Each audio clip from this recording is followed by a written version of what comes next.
नमस्कार। ग्रहों की गोचर स्थिति पर रेगुलर वीडियो पाने के लिए साप्ताहिक राशिफल, मासिक राशिफल, त्रैमासिक राशिफल और ग्रहों के बाकी गोचर पर भी रेगुलर अपडेट्स पाने के लिए जिसके हिसाब से आप अपने जीवन में थोड़ी गाइडेंस प्राप्त कर सके, इसके लिए मेरे चैनल को अवश्य सब्सक्राइब करें। जिन लोगों ने सब्सक्राइब कर रखा है वो ऑल ये जो नोटिफिकेशन सेटिंग होती है इसको क्लिक करें, क्योंकि कभी कभी कुछ लोग बोलते हैं उनको नोटिफिकेशन नहीं मिलती। आशा करता हूं चैनल को सब्सक्राइब करेंगे और रेगुलर वीडियोस अवश्य आप देखेंगे।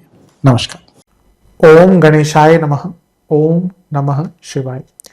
मैं निखिल ज्योतिष आचार्य आप सभी का मेरे चैनल पर पुनः स्वागत करता हूं। आशा करता हूं कि आप सभी स्वस्थ होंगे। महादेव की कृपा आप सभी पर सदैव बनी रहे।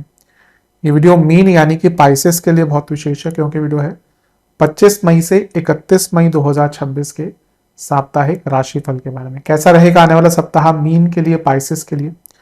जो मेरा साप्ताहिक राशिफल होता है वो प्रमुखतः चंद्रमा और उनकी गति पे आधारित होता है। चंद्रमा एक बहुत ही विशेष ग्रह है।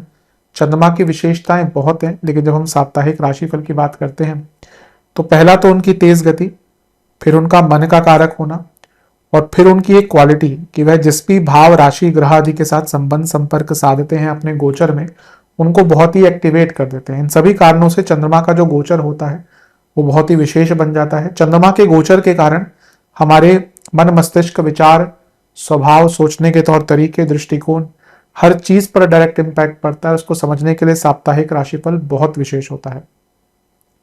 इस अंधकारमय जीवन में ज्योतिष एक मात्र विद्या है जो हमें थोड़ा सा सहारा देती है, गाइड करती है।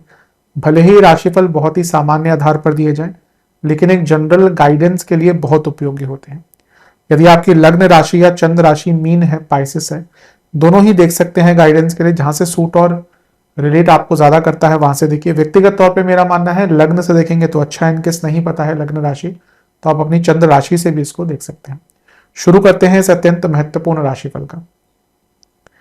चंद्रमा आपके 7वें भाव में आ जाएंगे, यानी कि कन्या में। ये होगा 25 तारीख को सुबह 9 बजे और 27 तारीख शाम के 7 तक यहीं पर रहेंगे। चंद्रमा का 7वें भाव में आना देखिए एक प्रकार से न्यूट्रल माना जाता है, लेकिन आपके लिए अगर हम बात करें तो चंद्रमा त्रिकोण के स्वामी है, तो यहाँ पे आके राजयोग बनाएंगे, और जब राजयोग की स्थिति में लग्न को देखेंगे तो ये और भी श्रेष्ठ है। तो एक प्रकार से ये जो समय है आपका ये बहुत अच्छा है, इसमें कोई बहुत दिक्कत वाली बात नहीं दिख रही। लेकिन दिक्कत ये है कि शनि की दृष्टि है। अब पहले हम अच्छी चीजों की बात कर लेते हैं। शनि क्या है? आपके लाभेश हैं और चंद्रमा पंचमेश है। लाभ स्थान लक्ष्मी स्थान है। लाभ स्थान लाभ से सप्तम, यानी कि इच्छाओं की पूर्ति, किसी कार्य की पूर्ति, गति, धन का लाभ, धन कमाने के आइडियाज, सब कुछ दिख रहा है। ठीक है, यहां पर शनि का दृष्टि है और शनि आपके 12वें घर के स्वामी भी हैं, तो विदेश के भी जो काम आपके अटक रहे थे वो भी पूर्ण हो सकते हैं। लेकिन चंद्रमा क्या है? केमद्रुम योग में है और 7वें भाव में है, कन्या राशि में, बुध की राशि में, तो कंफ्यूजन, और शनि का प्रभाव तो विषदोष है। तो होगा क्या ना, कंफ्यूजन भी रहेगी और कभी कभी थोड़ा डिटैचमेंट भी रहेगा। होता है हम सबके साथ, कभी कभी सब सही भी चल रहा होता है फिर भी हमारा मन कहीं और ही भटक रहा होता है। कहीं गलियारों में अतीत के कुछ नहीं प्राप्त किया, कुछ नहीं मिल पाया, कोई नहीं मिल पाया, तो वहीं पर हमारा मन कभी कभी भागता है। जीवन ही वही है कि जो होता है उस पर ध्यान नहीं जाता, जो नहीं होता है उसी चीज पर हमेशा ध्यान भागता है, और इसी काल चक्र में हमारा जीवन निकल जाता है। ये सत्यता है जीवन की। लेकिन यहां पर अगर हम बात करें तो अपने आप को उदासीनता से दूर रखिएगा, क्योंकि टाइम ऐसा है जब आपके कई काम पूर्ण हो सकते हैं। कई कार्यों में पूर्णता मिलती हुई दिख रही है, लेकिन अगर आपने कामों को डिले करना शुरू किया, अगर आपने कामों से डिटैच होना शुरू किया, तो फिर जो लाभ मिल सकता है उसका कुछ पोर्शन ही आपको मिल पाएगा। तो अटेंटिव रहिएगा। नवांश कुंडली बता रही है कि सबसे बहुत आराम से बातचीत कीजिएगा। दशांश कुंडली, कार्य क्षेत्र में आगे बढ़ने का प्रयास कीजिए, थोड़ा रिकॉग्निशन मिल सकता है। बिजनेस में अगर फैमिली बिजनेस है तो अच्छा है, और अपने जो आपके जो बिजनेस में जो बाकी लोग, अगर नहीं भी फैमिली बिजनेस है तो कलीग्स हैं, पार्टनर्स हैं, एम्प्लॉयज हैं, उनसे ढंग से बर्ताव कीजिए। लव लाइफ बहुत अनिश्चितता दिख रही है। लगता है कि 3 दिन अच्छा चलता है फिर 2 दिन खराब हो जाता है। इस पर काम कीजिए। वैवाहिक जीवन, कमिटमेंट की प्रॉब्लम दिख रही है। स्टूडेंट्स, विक्टिम मेंटेलिटी से निकलिए। मेरे पास ये नहीं है, मेरे पास वो नहीं है, तब होगा तो करूंगा, ये विक्टिम मेंटेलिटी होती है। कई लोग बहुत छोटे से स्टार्ट कर कर बहुत आगे पहुंच जाते हैं, और कुछ लोग होते हैं जिनके पास दुनिया भर की चीजें होती हैं, उनको कम ही लगता है। विक्टिम मेंटेलिटी बहुत गलत गलत चीज है, तो इससे निकलने की कोशिश कीजिए। सेहत की जहां तक बात है, गले की प्रॉब्लम, नसों की प्रॉब्लम, गॉल ब्लैडर, लिवर की प्रॉब्लम, सर्वाष्टक में आपका पंचम भाव बली है, ये अपने आप में अंकित करे थोड़ा ओवर थिंकिंग रहेगी। 27 तारीख शाम के 7 बजे चंद्रमा आ जाएंगे 8वें घर में यानी कि तुला में, और 30 तारीख सुबह के 7 तक यहीं पर है। चंद्रमा का अष्टम में आना एक प्रकार से काफी अच्छा नहीं माना जाता। अब यहां पे देखिए चंद्रमा बहुत प्रभावित है कि तो केमद्रुम योग है, 8वां घर है, नीच अभिलाषी है, मंगल की दृष्टि है, राहु की दृष्टि है, गुरु की दृष्टि है। अब इतना प्रभाव वो भी चंद्रमा अष्टम के, ये बहुत अच्छा नहीं होता। लेकिन हम पहले अच्छी चीजों की बात करेंगे, फिर बुरी चीजों पे आएंगे। मंगल धनेश भाग्येश, चंद्रमा पंचमेश, दो लक्ष्मी त्रिकोण के स्वामी समसप्तक है। चंद्र मंगल योग है, धन प्राप्ति के लिए बहुत अच्छा है। स्पेकुलेटिव मार्केट 2 नंबर का काम, कुछ नया स्टार्ट करने के लिए, कुछ रिस्क लेने के लिए बहुत अच्छा टाइम है। गुरु का प्रभाव है जो लग्नेश है और राशि बदलने वाले हैं, तो जाते जाते कोई प्रॉपर्टी का लाभ, कुछ बहुत बड़ा लाभ, कोई नए रास्ते आपके लिए खोल के जा सकते हैं। राहु का प्रभाव 12वें घर से है, तो विदेश के काम बन सकते हैं। कुछ बदलाव लाने की बहुत टाइम से चेष्टा कर रहे थे, वो बदलाव जो नहीं आ पा रहे थे वो बदलाव आ पाएंगे, ये भी बहुत श्रेष्ठ है।